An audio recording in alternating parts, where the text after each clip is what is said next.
Good morning, everybody, and this is your Dow Jones day trade setup for today. A couple of things that are going on with this chart that I really am a little bit cautious about. And the first one is oscillators are grouped to the upside. Moving averages have not crossed over. They're basically just going flat. So they crossed over to the bearish side. You can see there was the death cross there. And then we got below the 155. Track below it. Now we're kind of hovering above the 155, trying to get back into an uptrend. But, basically what has transpired here is the bears have come in off the 76.6 Fibonacci. I don't have it drawn in, but it's pretty much in this zone.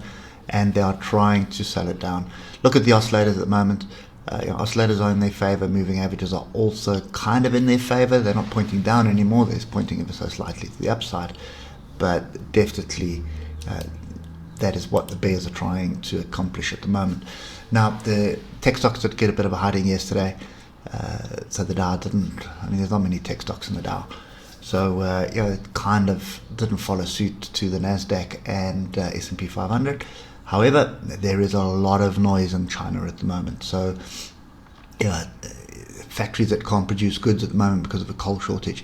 Now, that is going to impact companies around the globe, to be honest. So it's something that you really need to pay attention to. It's a bit of noise that could actually impact the economies, and there's nothing that central banks are going to be able to do to produce goods. So it's going to be very interesting to see what happens over the next couple of weeks.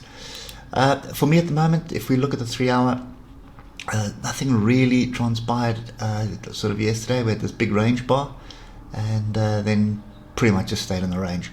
So if you look at the 3 hour, we've got a crossover. We are above the 155. So all of those are bullish signals. So I should be looking for signals that are telling me to buy.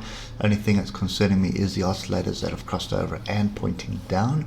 So obviously I want to see them just ease off a bit, come anywhere down to the midpoint and lower, and but price come onto structure, and then we'll be looking for opportunities at that point. So if you look at the hour, nothing really in it. Big up, big down, big confusion day yesterday. Nothing that says screaming at me that I need to be buying at the moment. So I think the levels that you do need to watch out for, and it is the low of Friday that you need to pay attention to, and the high of, sorry, not the low of Friday, low of yesterday and the high of yesterday. That's the range.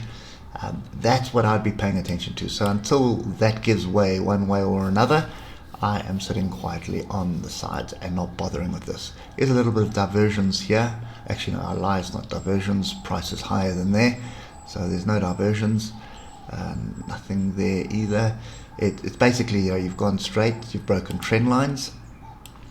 There's a trend line that's broken. You see it broke, tried to retest, and then tracked it for a bit and then came off.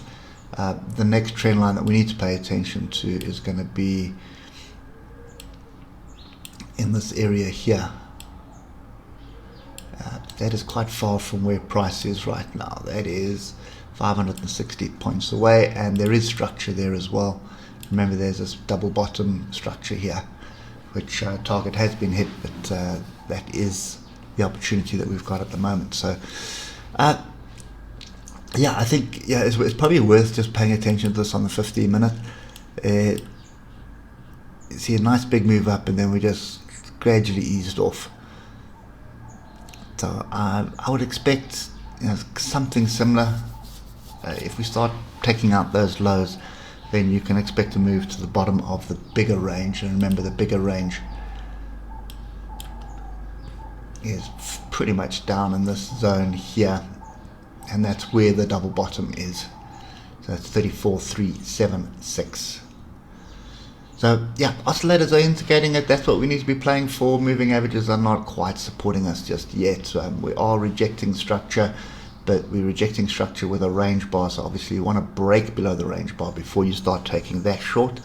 And that is an option for today, but it's going to have to be glaringly obvious before I start taking shorts on the US market.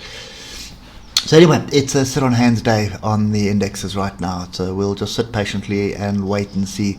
There might be one or two scalps coming in later this afternoon at the open. If I do see them, I'll drop them on the Telegram channel for you. But at the moment, it is sit quietly and wait. Hope it helps, and we'll catch up with you tomorrow morning. Cheers for now.